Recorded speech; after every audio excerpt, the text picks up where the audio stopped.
Bienvenidos a Florencia Desentierra, el podcast donde los secretos más turbios salen a la superficie. Soy Florencia, perito forense y especialista en abrir cuerpos, y ahora también casos. Acá desenterraremos crímenes reales, pero enterraremos el buen gusto. Si venís buscando paz, meditación o historias para dormir, este no es tu podcast. Acá hay misterio, sangre y un humor tan negro que no vas a saber si reírte o llorar. Así que quédate, si te la bancas. Hay historias que parecen inventadas para una película de terror barato, de esas que decís, dale, nadie puede ser tan malo. Pero después abrís el diario, abrís el expediente, te das cuenta que sí, que pasó, que hubo nombres, direcciones, vecinos, policías y nadie hizo nada. Hoy te voy a contar la historia de Sylvia Likens, una chica de 16 años que terminó viviendo la peor pesadilla en el lugar donde supuestamente iba a estar protegida. Sylvia Likens era una chica tímida, reservada, medio vergonzosa.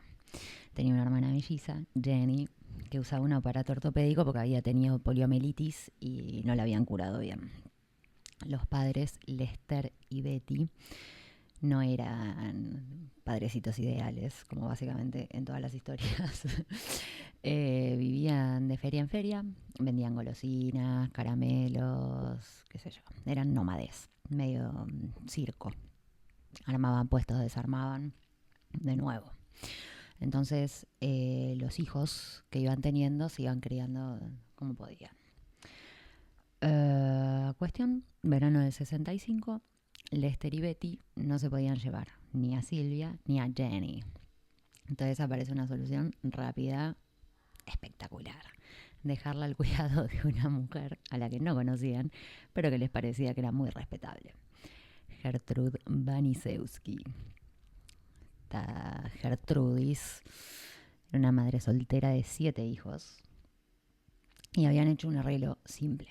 Le daban $20 por semana, un plato de comida en la mesa y, bueno, nada, que le críen a las hijas. ¿Qué va a ser?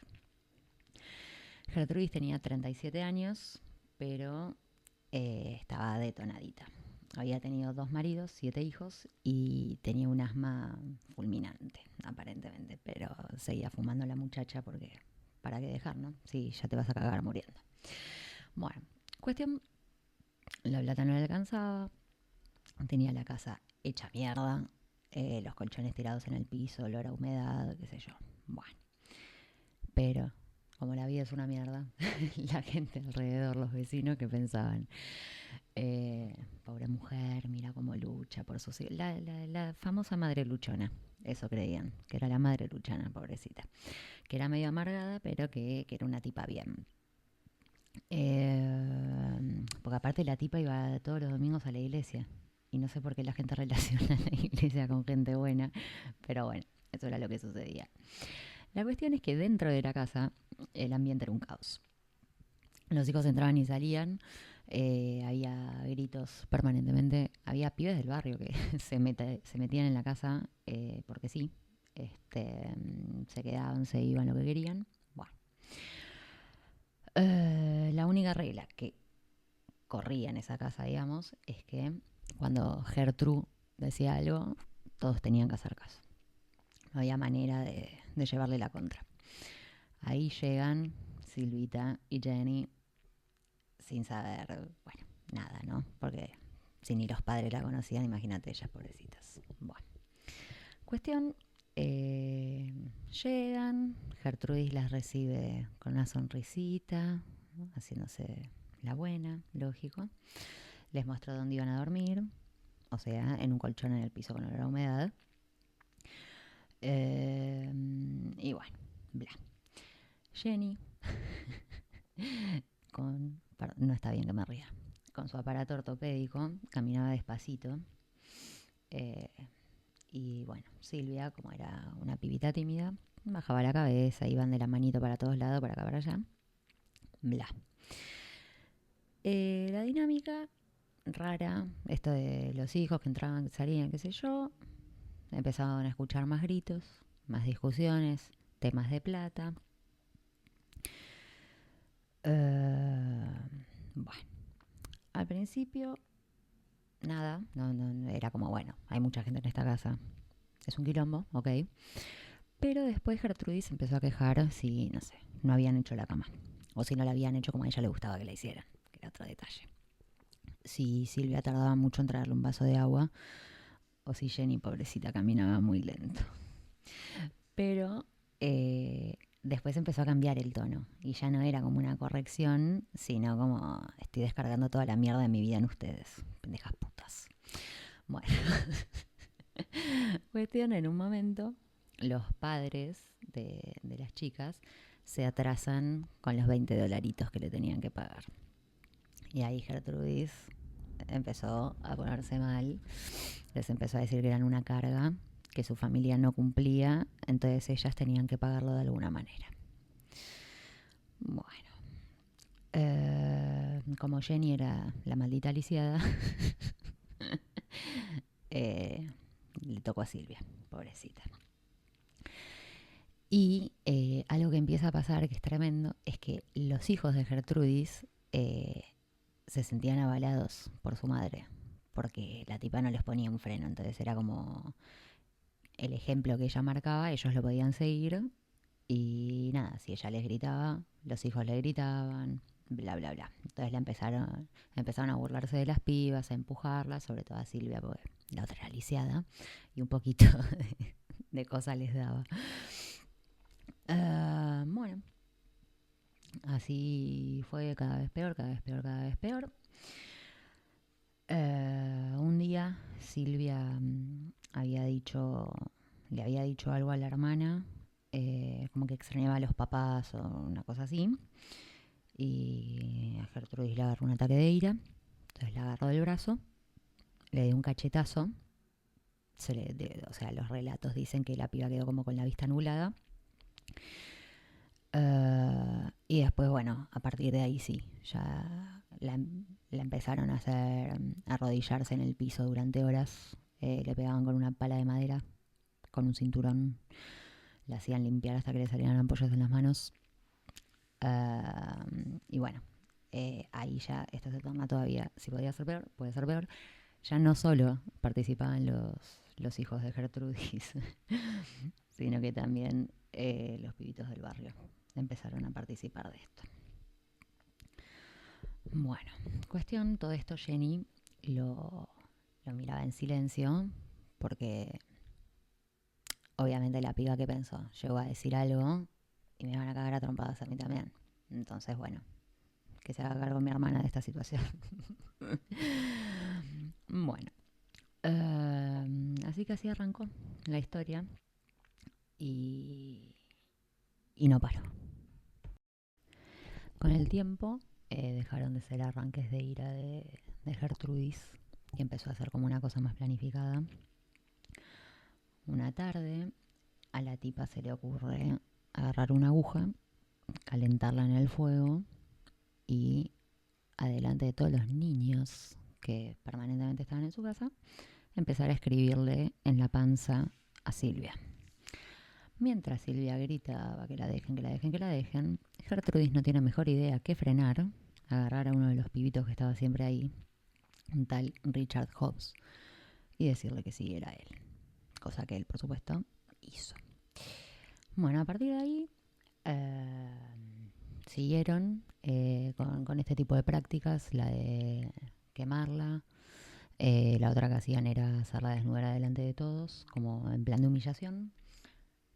Otra que hacían era quemarla con puchos y, bueno, pegarle con cualquier cosa que se cruzara por adelante. Desnudarse adelante de todos, le quemaban la piel con los puchos que tenía Gertruditas, y le empezaron a pegar, bueno, con lo que fuera que tuvieran a mano.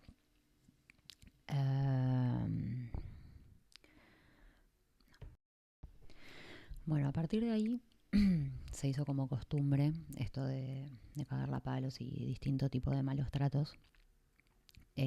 Todo esto, por supuesto, en el cuerpo deja huella y todo eso saltó cuando después hicieron la autopsia en el cuerpo de Silvia, pero no había solamente moretones o quemaduras, sino que se notaba mucho la malnutrición, la deshidratación, la exposición al frío, las infecciones que tenía. Y bueno, en detalle entonces, se encontraron más de 150 lesiones en el cuerpo de Silvia. El informe del forense describe también un hematoma subdural, que es básicamente un golpe muy fuerte en la cabeza, que contribuye a la muerte, pero no es una muerte inmediata, como que te va dejando medio pelotudo y después te morís.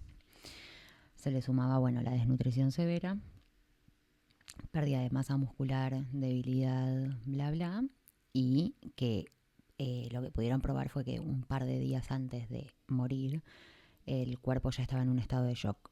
Entonces había dejado de responder y ya no tenía forma ni siquiera de cicatrizar las heridas que se le seguían produciendo. Un dato tremendo es que el forense que hizo la autopsia declaró en el juicio que tenía las uñas rotas por arquear la mano en desesperación y los labios destrozados porque para aguantarse todo lo que le hacían se mordía y se los hacía concha ella misma porque era como su única forma de escape de lo que le estaba pasando. Bueno, cuestión, lo que decía el médico también es que esto de los labios y de las uñas eran un claro signo de que las agresiones habían sido repetidas y prolongadas en el tiempo, y que no había sido cosa de una sola vez, más allá de que después con las lesiones también se constata lo mismo, ¿no? Bueno,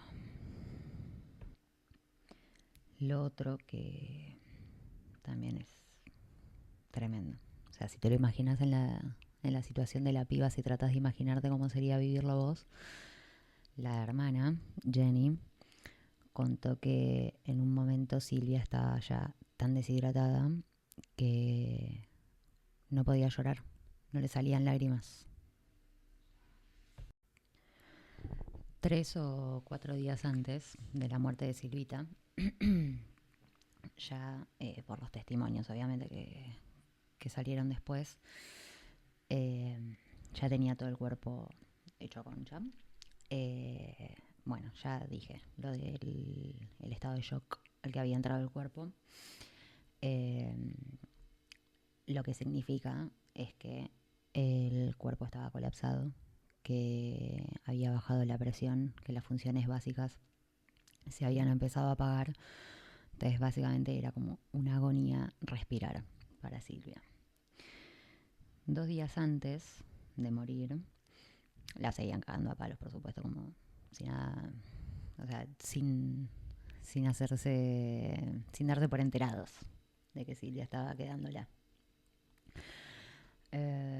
Algunos testigos dijeron que para ese momento ya no hablaba, como que apenas había un murmuro, murmuro. Y Jenny dijo que en ese momento Silvia le dijo: Jenny, sé que no querés que me muera, pero me voy a morir, lo puedo sentir. Y bueno, al otro día, que fue el último, ya estaba con fiebre, no podía ni siquiera coordinar sus acciones, pero la siguieron cagando a palos, por supuesto. Y lo que trataron de hacer, cuando se dieron cuenta que estaba pasando a mejor vida Silvita, fue meterla en un baño de abuelada para revivirla. Y bueno, con eso la terminaron de matar, ¿no? Por supuesto.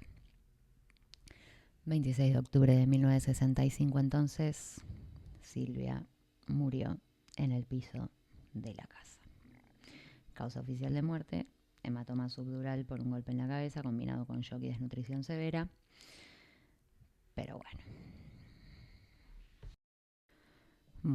cuando sale la noticia de la muerte de Silvia, Indianápolis como que fue todo un caos, qué sé yo, y los padres, Lester y Betty, por supuesto, rotos. En el juicio después Lester tiró que confiaron en Gertrudis porque parecía seria, religiosa y porque él consideraba que con los $20 semanales que le pagaban podían garantizar estabilidad.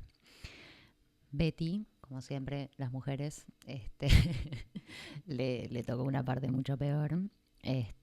Obviamente en la comunidad la culpaban a ella, porque como una madre va a dejar a sus hijas, tiqui tiqui taca taca, que en algún punto sí, ok, pero también en esa época, no sé cómo será Indianápolis, pero en esa época, y andas a ver los recursos evidentemente limitados que tenía esta gente, qué sé yo, quizás en su cerebro de verdad creyeron que le estaban dando un futuro mejor a los hijos, ¿viste? No sé, nadie se imagina que la vecina le va a pagar puchos en el cuerpo a la hija. Bueno, cuestión a esto se le sumaba, por supuesto, que tenían que ver a Jenny sobreviviendo a todo esto, a la muerte de su hermana, a ver cómo la torturaban, y que aparte era la testigo del juicio. O sea, tenía que ir y contar paso a paso todo en detalle lo que habían hecho. Bueno, después del juicio, nada, trataron de rehacer su vida, obviamente no pudieron. En los 90 murió Betty y en el 2013 Lester. Y nada, por supuesto quedaron como para la sociedad un poco, no culpables, pero sí responsables por haber sido los que dejaron los que le entregaron las nenas a esta tipa. Bueno, por supuesto, como siempre, cuando las defensas no saben qué concha hacer con esta gente hija de puta, te tratan de decir que estaban mal de la cabeza y que no son imputables. Pero el doctor Dwight Schuster, que era perito oficial, evaluó a Gertrudis y su conclusión fue que estaba sana y plenamente en control de sus actos, obviamente. No había psicosis ni incapacidad mental. Entendía lo que hacía, podría haberlo detenido, pero eligió no hacerlo. A partir de ahí se cae el argumento de insanía. La defensa ya no pudo hacer más nada, así que fueron a juicio. Se acusó a Gertrudis, a alguno de los chicos, que bueno, creo que eran todos menores de edad. Ahora les voy a decir bien las edades de cada uno. Pero bueno, a los chicos también como que los había evaluado un grupo de psiquiatras porque había que ver si entendían, si qué sé yo, pero bueno, al final fueron todos a juicio. Todos. Bueno, los acusados entonces fueron Gertrudis, su hija Paula de 17, su hijo John de 12, Richard Hobbs, el muchacho que tuvo que terminar de quemarle la pancita, y Coy Havert, que era el novio de una de las hijas. Todos los pibes menores de edad, efectivamente. ¿Qué dijeron cada uno de estos pendejos? Que todos, por supuesto, se quisieron hacer los pelotudos. Richard, 15 años, contó que Gertrudis fue la primera que le apoyó la aguja caliente en el abdomen a Silvia y que después le dijo a él que siguiera, que mientras tanto Silvia gritaba, lloraba y suplicaba que pararan, que él obedeció. Lo justificó diciendo que Gertrudis lo presionaba, admitió que había sangre, que la marca quedó grabada en la piel con una brutalidad espantosa. Y bueno, lo que dicen los otros que presenciaron el juicio es que el tono en el que el pibe relataba todo esto no tenía ningún tipo de emocionalidad, como que no estaba ni horrorizado, ni arrepentido, ni nada. Después estuvo Marie, la hija más chica de Gertrudis, de 11 años.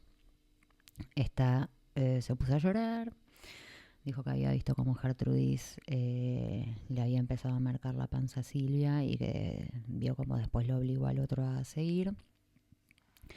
También contó esto de que les ordenaba darle los baños de agua helada para revivirla a Silvia cuando estaba por desmayarse. Y entre sollozos admitió: mamá nos hacía creer que Silvia se lo merecía. Pobre Silvita, loco.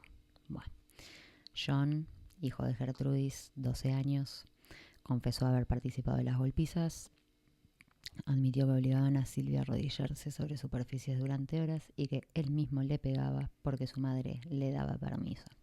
Ojo, que no es lo mismo que porque me obligaba, ¿no? Ojo. Al principio intentó disfrazarlo de juego, pero cuando el fiscal lo apretó, terminó aceptando que sabía que Silvia sufría. Y sí, papita. ¿Cuántos años tenías? 12. Tan boludo no puede ser a los 12. Paula, 17 años, la hija mayor de Gertrudis, reconoció que la golpeaba a Silvia. Obviamente intentó cubrirse con mamá me decía que lo haga, pero en un momento, esto es tremendo, en un momento se le escapa decir, bueno, ¿qué quieren? Todos le pegábamos a Silvia. Ah, no, está bien, deja. Ay, Dios. Bueno, y por último este Coy Hubbard, de 15 años, que era el novio de una de las hijas, dijo, se juntan el hambre y las ganas de comer, dijo que participaba en las palizas porque le parecía divertido. Bárbaro. Confesó que usaba a Silvia como bolsa de boxeo, practicando llaves y golpes de lucha libre sobre ella. Porque no habrás ido a practicar con un chabón que te cae a trompadas, ¿no? Es así la vida. Y este también lo contó, al igual que el primero, lo contó como sin emocionalidad. Dos perturbaditos, básicamente. 19 de mayo de 1966, un añito nada más después de la muerte de cosas. Qué rápido que funcionaba todo el tema judicial, ¿eh? Llega el veredicto. 19 de mayo del 66, veredicto. Gertrudis, culpable de asesinato en primer grado, la condena cadena perpetua. La hija Paula, condenada por homicidio en segundo grado. Y John, Richard y Coy fueron hallados culpables de homicidio culposo y torturas. Obviamente a estos, como son todos menores de edad, les dieron sentencias menores, pero bueno, obviamente fue un caso que marcó como un antes y un después, ¿no? Porque era toda una familia, porque era gente del barrio que parecía normal y que iba a misa los domingos. Bueno, usted creía que la historia terminaba ahí. No, bebé.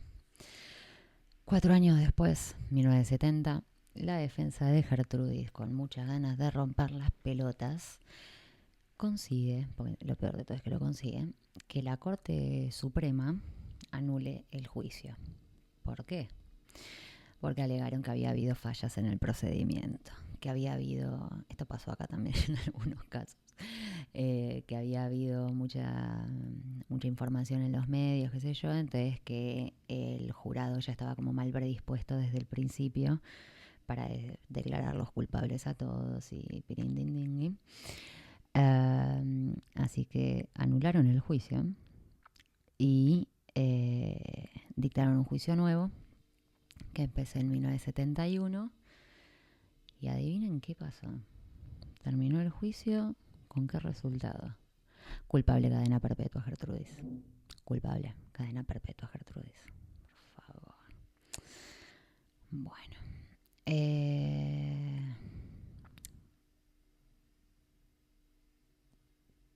Los adolescentes cumplieron su condena, volvieron a la calle, todo bien. Pero ¿qué pasó? Gertrudis, el mundo es una mierda, ¿qué quiere que te diga? Gertrudis, tras casi 20 años en Ghana, en 1985 consigue la libertad condicional. Es muy argentina todo. La noticia desató protestas, le mandaban cartas al gobernador, vecinos, activistas, periodistas, todo el mundo decía que gente así no podía estar en la calle, qué sé yo. A Jenny la habían citado para que hable cuando vos pedís tu libertad, en general, o se supone que tienen que llamar a las víctimas para que den su sentir o su opinión al respecto, ¿no? De que el día de mañana te puedan cruzar afuera. Y Jenny les dijo, si dejan salir a Gertrudis, es como decir que lo que le hicieron a Silvia no importa. Bueno, no importa, Jenny, no te preocupes. Gertrudis salió. se mudó a Iowa intentando rehacer su vida y hacerse la pelotuda. Se puso otro nombre, qué sé yo, pero bueno, no. Hasta que en 1990 muere de cáncer de pulmón.